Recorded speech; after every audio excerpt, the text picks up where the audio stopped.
সবাইকে শুভেচ্ছা। আমি আজকে একটা ভিডিও বানাবো, সেটা হচ্ছে একটা বই নিয়ে, বই রিভিউ।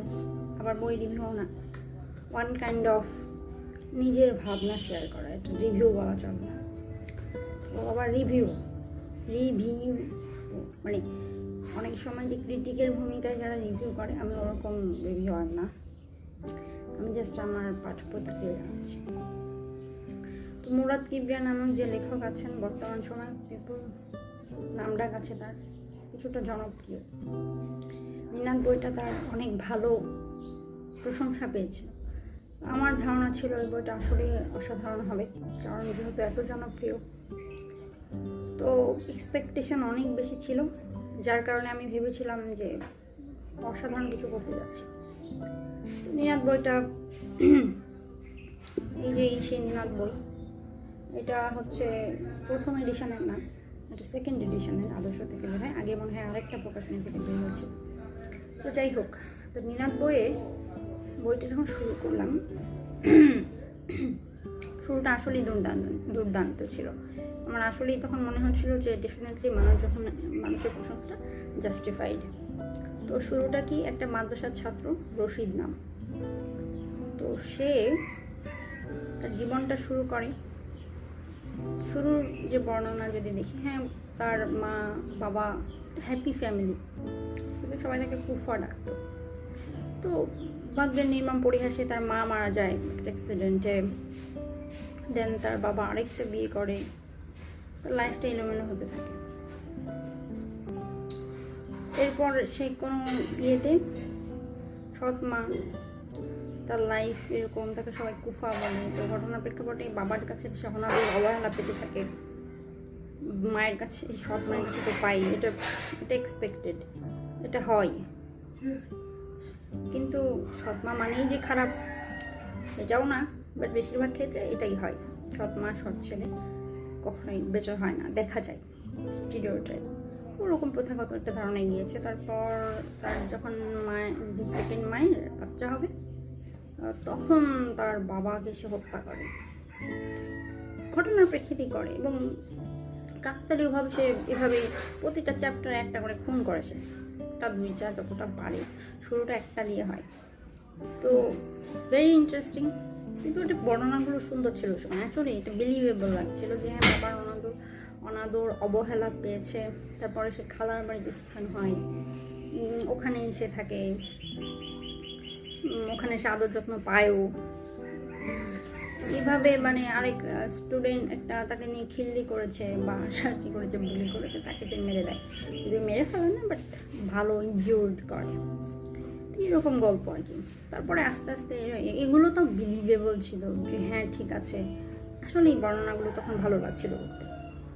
কিন্তু যখন মানে আস্তে আস্তে সে বেরোয় এই জায়গা থেকে,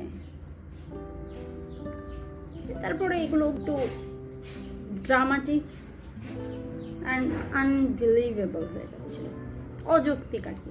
আমি অন্তত এটা, আমি অবশ্যই এটা বিশ্বাস করি যে লেখকের স্বাধীনতা আছে, যে সে তার মতো করে লিখবে।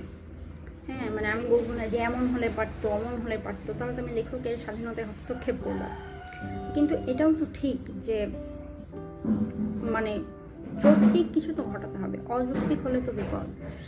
কিন্তু এটাও ঠিক যে ফিকশানে ডেফিনেটলি যৌক্তিক অযৌক্তিকতার ঊর্ধ্বে উঠে যায়, কিন্তু সব কিছু একটা লিমিট থাকা উচিত। যাই হোক, এভাবে যেতে থাকে। তারপরে একটা বিপ্লবী ভাই, বাংলাদেশে কবে আসলে সমাজতন্ত্রের হ্যাঁ মানে কি বলো ওদের, তো বিপ্লবী ছিল আর কি একজন।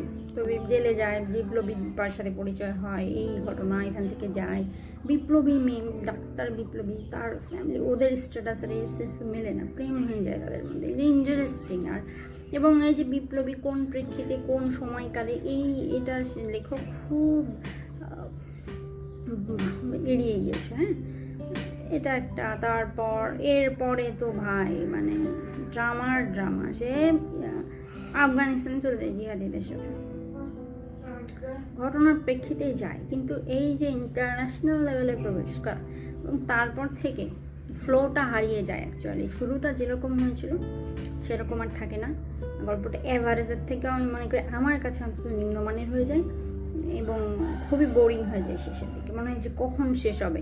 ঠিক আছে, যেমন শুরুটা যখন করেছিলাম যে তখন মনে হচ্ছিলো যে একটা দুর্দান্ত বই পড়ছি, আমাকে জানতে হবে পরে কী হচ্ছে। কিন্তু যখন আমি শেষের দিকে চলে গেলাম তখন এটা আসলে কখন শেষ হবে। তারপরে হচ্ছে ঢাকা ইউনিভার্সিটির মানে ঢাকায় সে ব্যাক করে ইয়ে থেকে এসে, ওইটাও আসলে মেনে নেওয়া যায় না। তো শেষটাও খুবই বাজে হয়েছে। এবং একটা বিশ্ববিদ্যালয়ে যে কী নিয়ে মুভমেন্ট হচ্ছে, তার খালাতো বোনের সাথে আবার দেখা হচ্ছে, হ্যাঁ এগুলো কী ভাই, মানে আই ডোন্ট বিলিভ যে কেন আন্দোলনটা হচ্ছে। ঠিক আছে, কোনো অন্যায়ের প্রতিবাদী হচ্ছে, কোনো একটা যৌক্তিক অধিকার নিয়ে হচ্ছে, কিন্তু সেটা উল্লেখ করলে হয়তো ভালো হতো। কিন্তু ডেফিনেটলি আমার মনে হয়েছে যে মানে খেয়ে হারিয়ে ফেলেছে লেখক।